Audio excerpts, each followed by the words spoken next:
Ang Bampira at ang Dalagang Tao. Kabanata 1, Ang Mahiwagang Binata. Sa isang maliit na baryo sa paanan ng kabundukan, nakatira si Alina, isang dalagang kilala sa baryo dahil sa kanyang kabaitan at pagiging masayahin. Bagaman ulila na sa mga magulang, lumaki siya sa pangangalaga ni Lola Minda, ang albularyo ng baryo. Bata pa lamang si Alina nang kupkupan siya ng matanda matapos masawi ang kanyang mga magulang sa isang aksidente sa ilog. Araw-araw, tinutulungan ni Alina si Lola Mendez sa panggagamot at pagtitinde ng halamang gamot sa palengke. Kilala rin siya sa paggawa ng mabangong mga bulaklak na kanyang tinatanim sa likod ng kubo. Ang kanyang mga bulaklak ang bumubuhay sa kanilang pang-araw-araw na gastusin. Isang gabi, habang pauwi si Alina mula sa palengke, napansin niya ang kakaibang lamig ng hangin at tila kakaibang katahimikan. Madilim ang paligid at ang mga puno ay tila may mga matang nagmamatsyag sa kanya. Pinilit niyang pabilisin ang hakbang, ngunit nang marinig ang kaluskos sa likod ng puno, napahinto siya. "Sino ka?" tanong niya, pilit pinapakalma ang nanginginig na boses.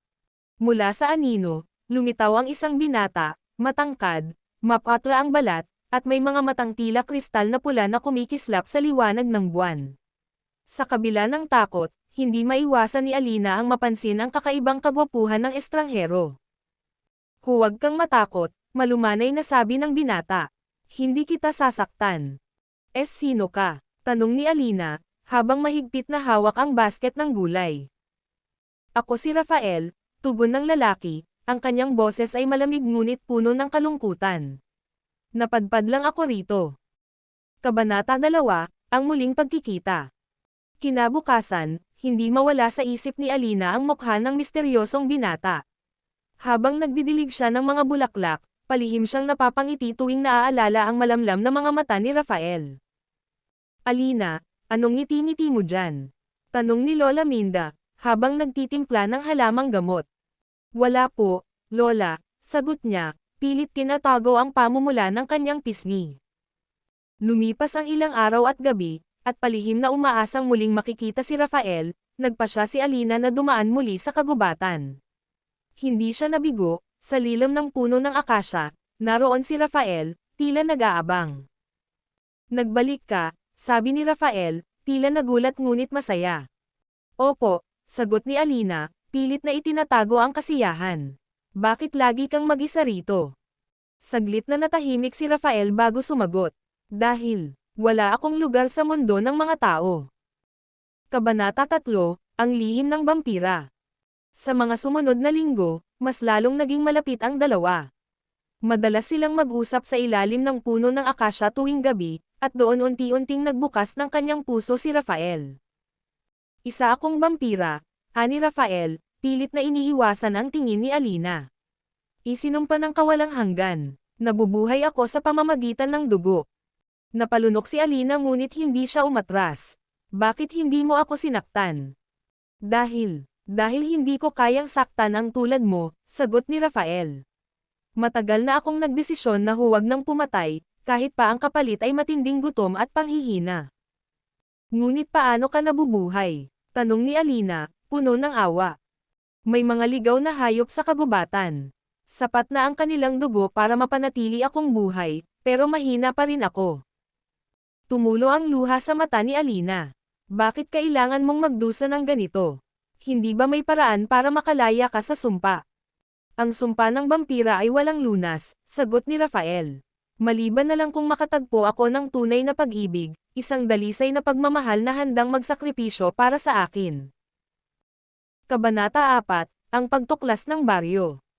Habang patuloy ang palihim na pagkikita nina Alina at Rafael, hindi nila alam na si Mang Teryo, ang pinuno ng mga tanod, ay nakakita sa kanila isang gabi. Agad niyang ipinaalam sa buong baryo ang tungkol sa bampira. "May halimaw sa kagubatan," sigaw ni Mang Teryo sa gitna ng baryo. "Nakita kong may kasama si Alina. Isang bampira." Agad na nabulabog ang mga tao. Nagdesisyon silang magtipon at magdala ng mga sulo at itak upang tugisin ang halimaw. Si Alina, na nakarinig ng balita, ay mabilis na tumakbo patungo sa puno ng akasya. "Rafael," sigaw niya, humihingal. "Alina, bakit ka narito?" tanong ng binata, Bakas ang pagkabahala. Alis na tayo. Alam na nila. Papatayin ka nila. Ngunit sa halip na tumakas, mahigpit na niyakap ni Rafael si Alina. Hindi kita iiwan. Kung ito na ang aking katapusan, tatanggapin ko. Kabanata 5, ang himala ng pag-ibig. Dumating ang mga tao, galit at armado ng mga sandata. Tumayo si Alina sa harap ni Rafael, hamarang sa mga ito. Huwag niyo siyang saktan. Hindi siya halimaw. Sigaw ni Alina, ngunit bingi ang mga tao sa galit at takot. Nang itataas na ni Mang Teryo ang itak, isang nakakasilaw na liwanag ang bumalat kay Rafael.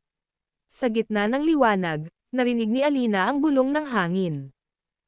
Ang tunay na pag-ibig ang tanging makakapagpalaya sa sumpa. Nang maglaho ang liwanag, laking gulat ng lahat nang makita si Rafael, hindi na siya vampira, kundi isang tao na may pusong tapat at dalisay. Kabanata 6, Pag-ibig na walang hanggan.